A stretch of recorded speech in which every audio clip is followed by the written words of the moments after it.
నమస్తే, welcome to think Andhra. నేను మీ శ్రావణి.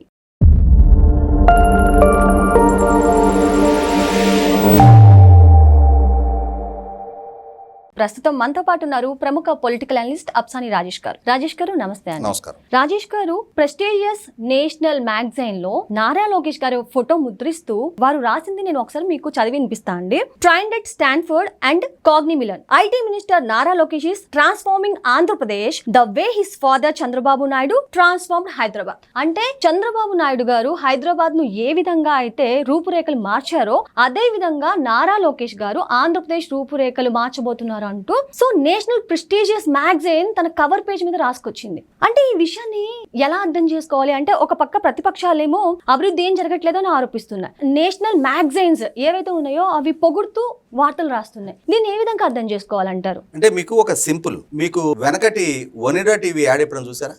రెండు కొమ్ములుండి ఏమనేసేవాళ్ళు, వాళ్ళొక క్యాప్షన్ వేసేవాళ్ళు, ఓనర్స్ ప్రైడ్ నైబర్స్ ఎన్వి.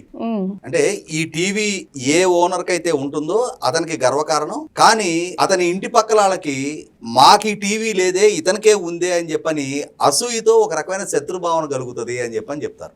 వాళ్ళ కిటికీలోంచి రాయేసి దాన్ని పగలగొట్టడానికి ప్రయత్నం చేస్తారనమాట. అంటే ఇక్కడ మీరు చెప్పిన the week national prestigious English magazine, జాతీయ ప్రతిష్టాత్మక ఇంగ్లీష్ మ్యాగజైన్, వాళ్ళ కవర్ పేజీలో ఆంధ్రప్రదేశ్ రాష్ట్ర ఐటీ మినిస్టర్, దేశ ఆర్థిక శాఖ మంత్రిదో, దేశ ఐటీ మినిస్టర్దో, దేశ హోం మంత్రిదో ఎవరిదైనా కవర్ పేజీగా వేశారంటే మనం ఒప్పుకుందాం. లేదు రాష్ట్ర ముఖ్యమంత్రిది కవర్ పేజీగా వేశారంటే మనం ఒప్పుకుందాం. కానీ ఒక రాష్ట్రానికి సంబంధించిన క్యాబినెట్ మినిస్టర్ అతని జాతీయ స్థాయిలో కవర్ స్టోరీగా ఒక ఆర్టికల్ ప్రచురిస్తూ వాళ్ళు ఏమని మెన్షన్ చేశారు, అతని ఎడ్యుకేషన్ క్వాలిఫికేషన్స్ గురించి కూడా మెన్షన్ చేశారు. Studied at Carnegie Mellon and trained at Stanford. ఇంకా దాంట్లో వర్క్డ్ ఎట్ వరల్డ్ బ్యాంక్ అని చెప్పని రాయాల్సింది రాయలేకపోయారు. తను ప్రపంచ బ్యాంక్ లో కూడా పనిచేయడం జరిగింది.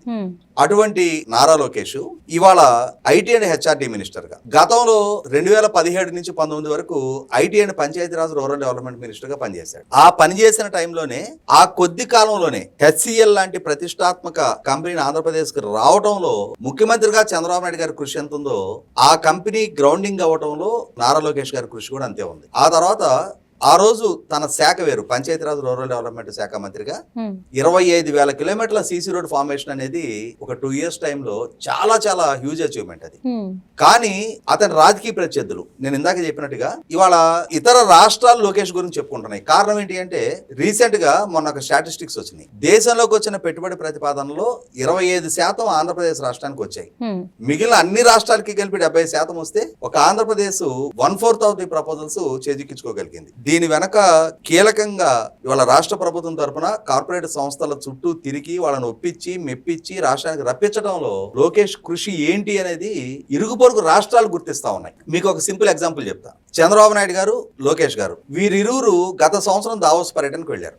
అదే సమయంలో తెలంగాణ ముఖ్యమంత్రి రేవంత్ రెడ్డి గారు, Telangana IT and industry minister Duddilla Sridhar Babu గారు వీళ్ళు కూడా దావోస్ కు వెళ్లారు. అలా వెళ్లిన సందర్భంలో 1,60,000 కోట్ల రూపాయల పారిశ్రామిక ఒప్పందాలు చేసుకున్నారు అని చెప్పని రేవంత్ రెడ్డి గారికి సంబంధించి తెలంగాణలో చాలా బ్రహ్మాండంగా స్వాగత సత్కారాలతో ఆయన సన్మానించుకున్నారు.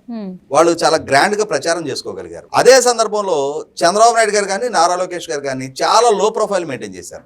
వాళ్ళు ఎవరితో మాట్లాడారని కానీ, ఎవరు ఒప్పుకున్నారని కానీ, ఎవరితో ఒప్పందాలు చేసుకున్నారని కానీ ఎక్కడా ఏం రివీల్ చేయాలి. దాంతో జగన్మోహన్ రెడ్డి గారి సోషల్ మీడియా, వాళ్ళ సొంత మీడియా ఓ పక్క రేవంత్ రెడ్డి గారు 1,60,000 కోట్ల రూపాయలు తెచ్చుకుంటే వీళ్ళు ఏమి తేలేకపోయారు, దండకమారి ట్రిప్ ఇది అని చెప్పని ప్రచారం చేశారు.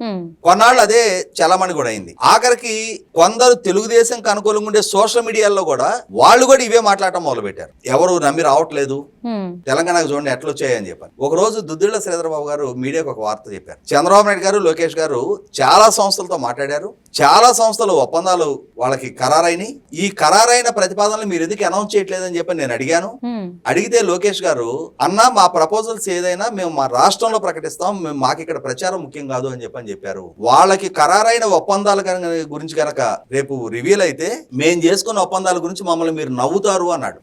అంటే మేము 1,60,000 కోట్లు చాలా ఘనంగా చెప్పుకుంటున్నాం, కానీ వాళ్ళకి ఖరారైన ఒప్పందాలతో కంపేర్ చేస్తే మా ఎన్ని పీనట్స్ అన్నట్టు చెప్పాడు ఆయన. పక్క రాష్ట్ర మంత్రి చెప్పాడు, ప్రత్యక్షంగా అక్కడ చూశాడు. కాబట్టి ఇవాళ లోకేష్ ఏం చేస్తున్నాడు అనేది, ఇరుగు పొరుగునున్న ఏ పెట్టుబడులు రప్పించగలుగుతా ఉన్నాడు అనేది తమిళనాడులో గూగుల్ డేటా సెంటర్ కు ప్రకటన రాగానే మీరెందుకు తేలేకపోయారు, సుందర్ పిచ్చై తమిళనే కదా గూగుల్ CEO, మీరెందుకు లాబింగ్ చేయలేకపోయారు అని చెప్పని తమిళనాడు సీఎం స్టాలిన్ గారిని అక్కడ ప్రతిపక్షాలు ప్రశ్నించినాయి. కర్ణాటకకి మీరెందుకు రప్పించలేకపోయారు అని చెప్పని కర్ణాటక ముఖ్యమంత్రి సిద్ధరామయ్య గారిని అక్కడ ప్రతిపక్షాలు ప్రశ్నిస్తున్నాయి. అంటే ఈయన ఏం సాధిస్తున్నాడు, రాష్ట్రానికి ఏం గ్రౌండింగ్ చేయిస్తున్నాడు అనేది ఇరుగు పొరుగు రాష్ట్రాలకు ఒక స్పష్టత ఉంది. స్పష్టత ఆఖరికి రాష్ట్రంలో ఉన్న ప్రతిపక్షాలకు కూడా ఉంది. కానీ నేను ఇందాక చెప్పా కదా, ఓనర్స్ ప్రైడ్ నైబర్స్ ఎన్వి. సరే, ఇరుగు పొరుగు రాష్ట్రాలంటే వాళ్ళకి రాని పెట్టుబడులు రాష్ట్రానికి వస్తున్నాయి కాబట్టి వాళ్ళు అసూయపడ్డారంటే అర్థం ఉంది. కానీ రాష్ట్రంలో ఉన్న ప్రతిపక్షం, ప్రధాన ప్రతిపక్ష హోదా లేకపోయినా ఉన్న ఏకైక ప్రతిపక్షం మాజీ ముఖ్యమంత్రి జగన్మోహన్ రెడ్డి గారి నేతృత్వంలో ఉన్న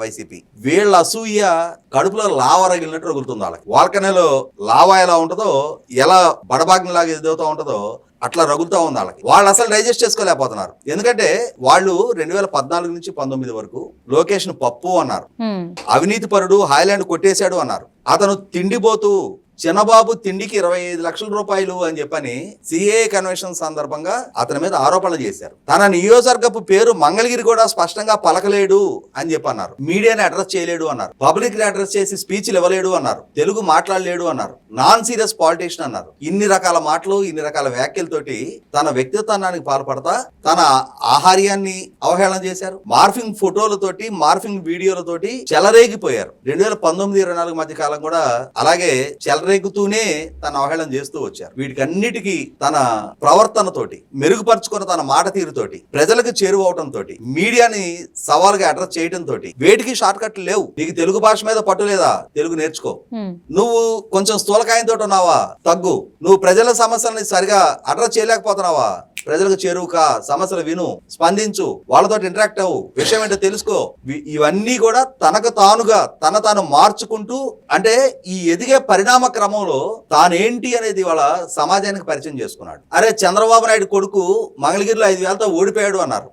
అదే మంగళగిరిలో 91,500 గెలిచి చూపించాడు. ఇవాళ దేశం విస్తుపోతా ఉంది. అరే, ఇన్ని లక్షల కోట్ల పారిశ్రామిక పెట్టుబడులు, ఇంతింత పెద్ద పెట్టుబడులు, 1,80,000 కోట్ల రూపాయల NTPC గ్రీన్ హైడ్రోజన్, 1,61,000 కోట్ల రూపాయల ఆర్సిలర్ మెటల్ స్టీల్ ప్లాంట్, 95,000 కోట్ల రూపాయల BPCL, 1,31,000 కోట్ల రూపాయల గూగుల్ డేటా సెంటర్, ఇంకా బ్రూక్ ఫీల్డ్, ఇట్లా రకరకాల ప్రతిపాదనలు చర్చల స్టేజ్ లో ఉన్నాయి. మొన్న ఆల్రెడీ విశాఖపట్నం CAA కన్వెన్షన్ లో వీళ్ళందరూ కూడా లక్షలాది కోట్ల రూపాయల పారిశ్రామిక ఒప్పందాలు చేసుకున్నారు. ఇవన్నీ కూడా మెజారిటీ గ్రౌండింగ్ అవటం ఖాయం. ఖచ్చితంగా ఇవాళ దేశం ఏ రాష్ట్రానికి ఆ రాష్ట్రం. ఇటువంటి IT మినిస్టర్ మాకు కూడా ఉండాలి కదా. ఇలా చదువుకొని ఇంత సుదీర్ఘ రాజకీయ వారసత్వం ఉండి కూడా తన సామర్థ్యాన్ని నిరూపించుకుంటా తన రాష్ట్ర ప్రజలకి పాదయాత్ర సందర్భంగా తాను యువతకిచ్చిన 20 లక్షల ఉద్యోగ కల్పన వాగ్దానాన్ని నెరవేర్చుకోవడం అనే లక్ష్యంతో ఇన్ని లక్షల కోట్ల రాష్ట్రానికి తాను పెట్టుబడులు తీసుకెళ్తా ఉన్నాడు.